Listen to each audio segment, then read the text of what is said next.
Em Jerusalém, o plano foi tão perfeito que os discípulos fugiram. Em Jerusalém, a cruz veio. Em Jerusalém, a notícia era: acabou. Todo investimento foi perdido. Na ótica humana, nada tinha para dar certo. Jerusalém, o lugar da decepção.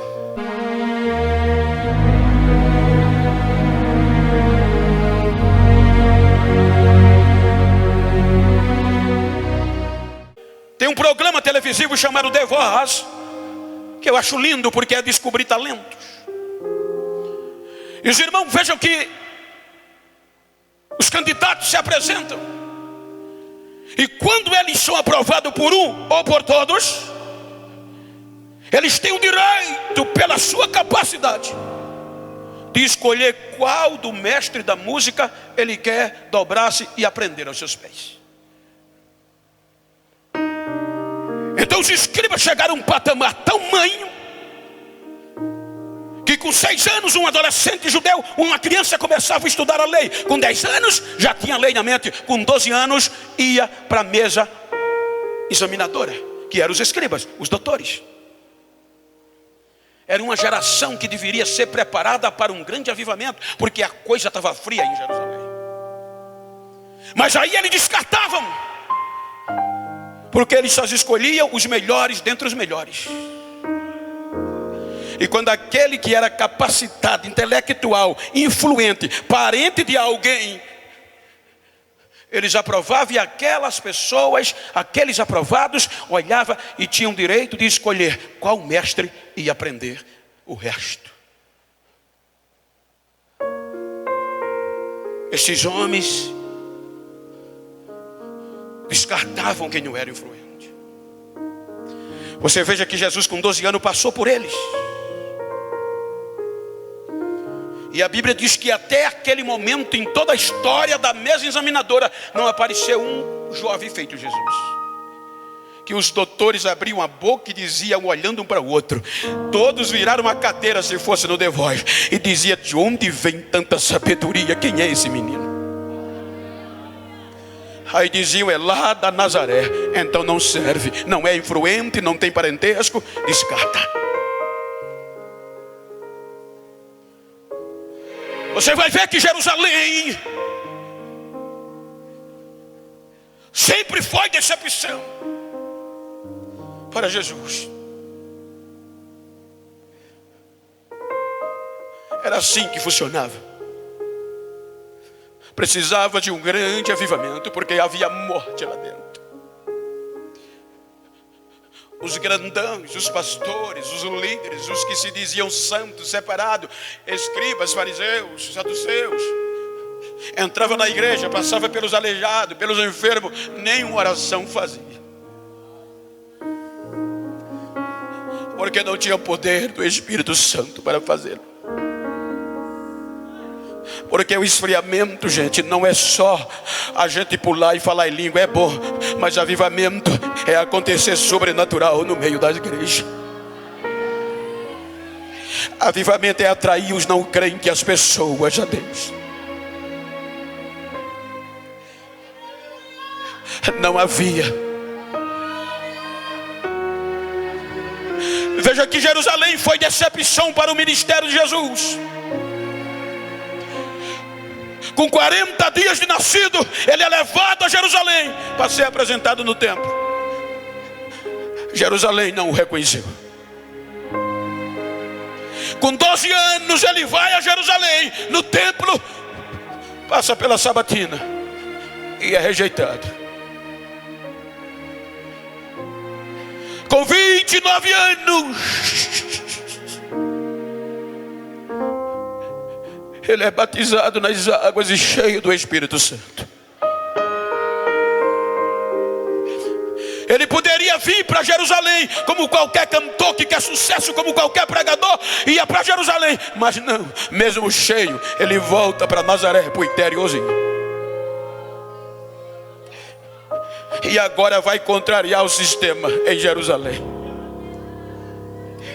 Porque enquanto Jerusalém só servia para ser discípulo, a nova geração estava sendo formada de maneira fria, pelo conhecimento intelectual, pelo currículo, pelo anel.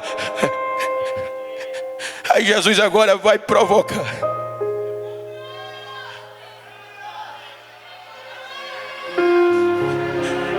Porque se os irmãos de Atos capítulo 5 vão entender que os detentores do poder de Jerusalém, saduceus, escribas e fariseus, eles detinham o poder. E qualquer uma pessoa da região do norte que pelo menos, por exemplo, pastor, abrisse um trabalho e juntasse pelo menos 10 pessoas a ele, servia de ameaça para o sistema. Os irmãos lembram que Gamaliel falou de certo Teudas, que juntou um grupo de homens, cerca de 400, o sistema soube que era uma ameaça, mataram ele e o grupo dele foi reduzido a nada. Apareceu outro revolucionário chamado Judas da Galileia, fizeram o mesmo e terminou-se em nada. Agora Jesus vai formar um grupo que não falava bonito,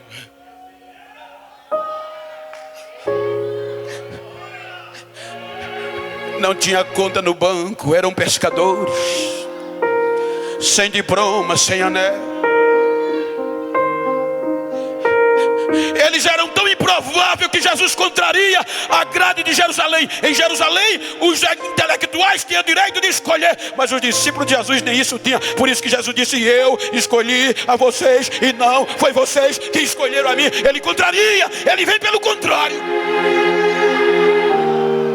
Olha para quem está ao teu lado, diga: você não merecia. Jerusalém não virava a cadeira para você.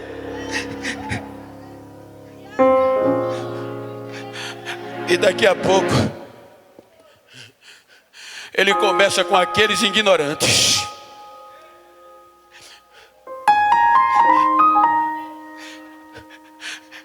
Enquanto os cultos em Jerusalém eram frios, ele vai começar a pregar pela região de pobre, Caná da Galileia. Há um casamento que até o vinho acabou. Transforma a água em vinho. E não foi só isso, foi o melhor.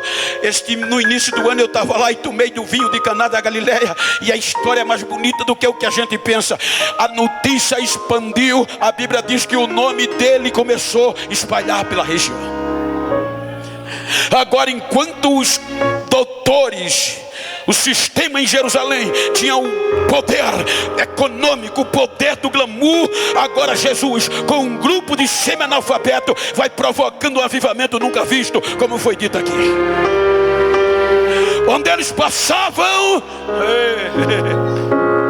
o coxo levantava, o paralítico andava, o cego enxergava, o surdo ouvia, e o nome de Deus era glorificado, porque agora o avivamento chega na Galileia.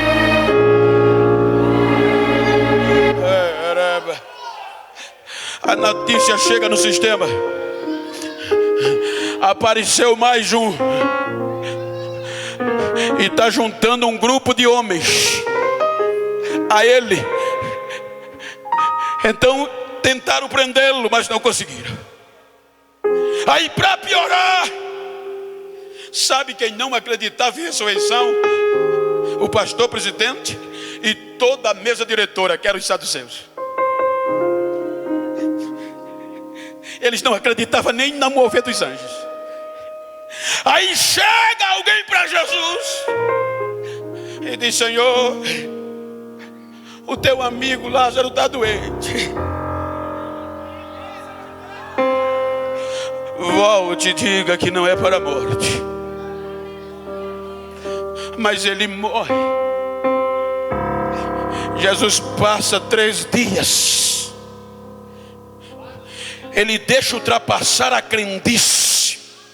Enquanto os saduceus não acreditavam, os fariseus diziam que depois do 3º dia não havia mais ressurreição. Jesus chega no quarto, quando a decomposição contra tudo e contra todos, aonde o puseram.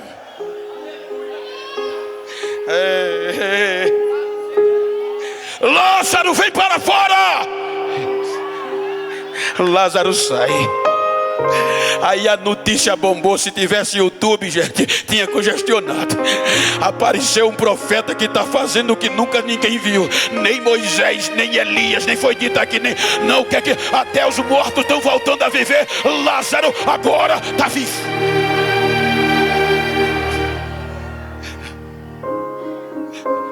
A notícia chega nos saduceus, chega em Jerusalém.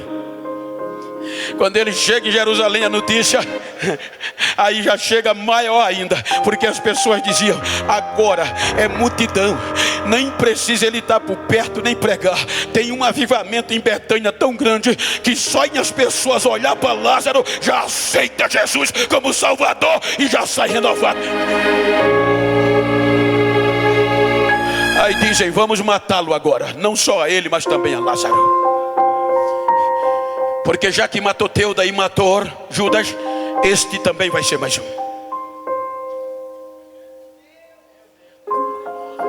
Aí Jesus reúne os discípulos sabendo que chegou a hora e disse: olha, eu vou voltar para o Pai, a minha hora chegou.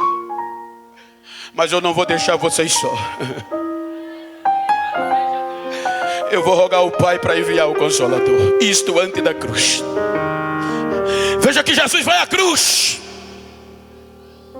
Jesus vai à cruz. Observe que todo o ministério de Jesus, em toda a maioria, foi desenvolvido na Galileia. Jerusalém foi só decepção. E para piorar, ele é preso, levado para Jerusalém. E a história na ótica humana acaba ali. Você não vai ver nenhum sucesso de Jesus em Jerusalém.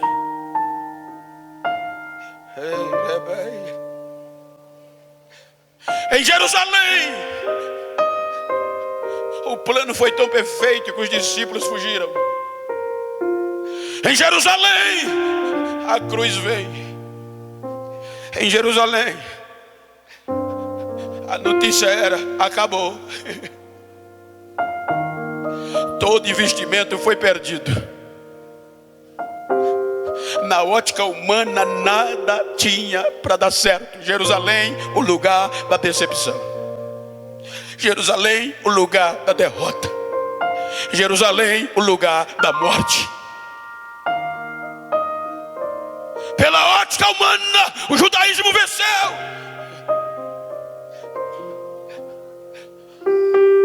Sexta, alegria. Sábado, festa. Domingo de manhã, frustração. Passa uma noite do sábado, desistiram. Os mais íntimos se afastaram.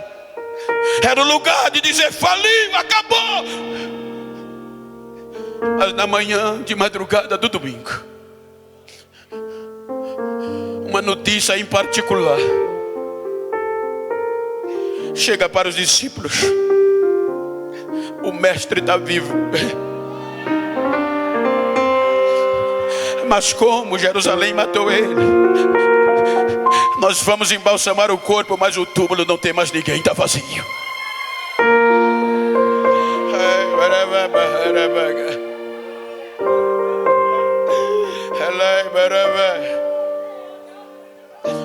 Enquanto eles recebiam esta mensagem particular, os soldados levaram aos sacerdotes, os detentores do poder.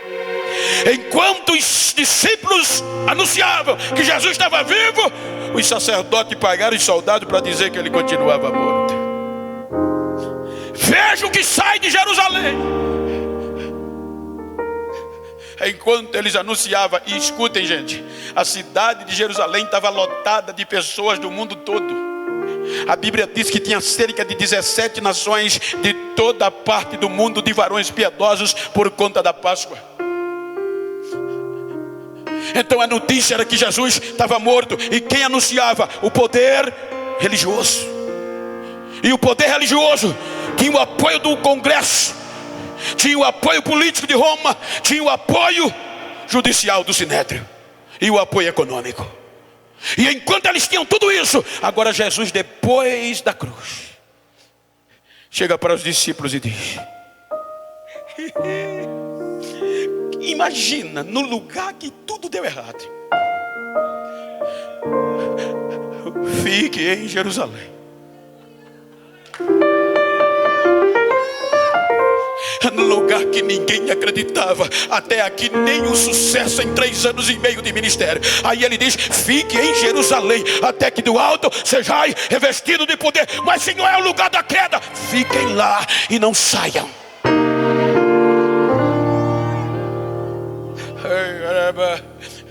Vai para o Pai, o Espírito desce. Quando o Espírito Santo desce, os discípulos estavam aonde?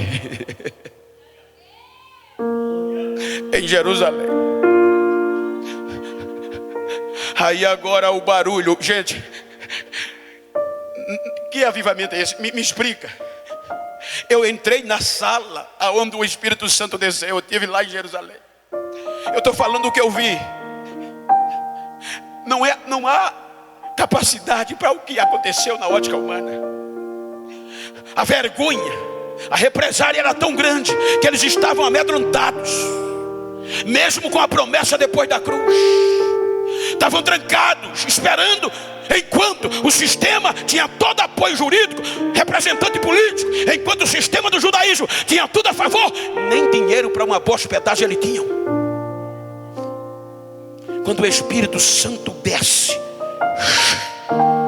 não vai no templo, vai no cenáculo, onde só tinha cerca de 120 crentes. Me explica como é que 120 crentes, sem YouTube, sem Instagram, sem câmera, conseguiu impactar pelo barulho de glória uma cidade inteira. A Bíblia diz que cerca de 120 crentes começaram a dar glória a Deus e contar tudo que Deus tinha feito de grande através do Velho Testamento na língua de cada nação. E eles diziam: de onde vem esse barulho? Vem dali. E quem está lá é o povo da Galileia, os idosos, os ignorantes. E como a gente está ouvindo ele falar na língua do nosso país, vai para lá, eles estão bêbados. Foi um avivamento tão grande que o mais ignorante disse: deixa que eu prego hoje. O homem que há poucos dias tinha desviado, deixa, eu não conheço Jesus, negou por 3 vezes, agora cheio deste avivamento, disse: quem vai pregar sou eu. Ele prega toda a história do Velho Testamento, nem faz o convite. Antes de terminar a pregar, já tinha 3.000 almas gritando: eu quero Jesus, eu quero Jesus. O avivamento cai.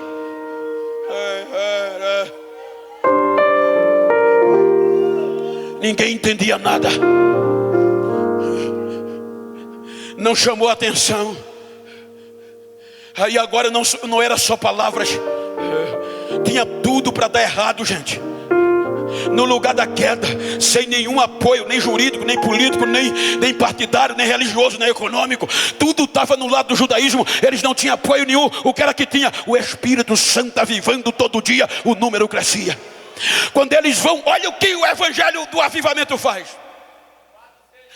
O templo em Jerusalém, 3 horas da tarde, era a oração mais lotada. O templo em Jerusalém não foi aleatório que João e Pedro subiu. Agora o avivamento vai mexer aonde? Uma coisa é você pregar o avivamento quando o sistema não quer, numa esquina. Mas agora Jesus vai entrar dentro do templo e sacudir aquilo lá. O lugar que Deus disse: a minha glória vai encher este lugar. Agora por 2 crentes, a Bíblia diz que vão para aonde? Para a oração. E iam levando um homem de cerca de 40 anos, coxo, que não tinha direito de entrar. Pede uma esmola: a gente não tem prata nem ouro, mas o que a gente tem vamos te dar.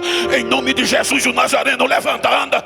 O homem anda, dá um salto, já entra cantando. Veja que ele não volta para casa para contar a família. Ele pula, ele canta e entra no templo adorando, cantando, louvando a Deus. E Pedro e João pregando a mensagem. quase 5 mil pessoas. Agora não foi no beco, não foi na rua, não foi no cenáculo, agora foi dentro da casa, dentro do culto que era frio, dentro do templo, quase 5 mil pessoas que era frio, disseram dentro do templo: glória a Deus, a gente acredita que esse Jesus está vivo, a gente quer aceitar esse Jesus. Canal Aliança Vídeo. Aqui você encontra conteúdos que irão edificar a sua vida. Louvores, palavra, oração. São mais de 1000 vídeos publicados para abençoar milhares de vidas. Inscreva-se no nosso canal, deixe o seu like, comente e compartilhe.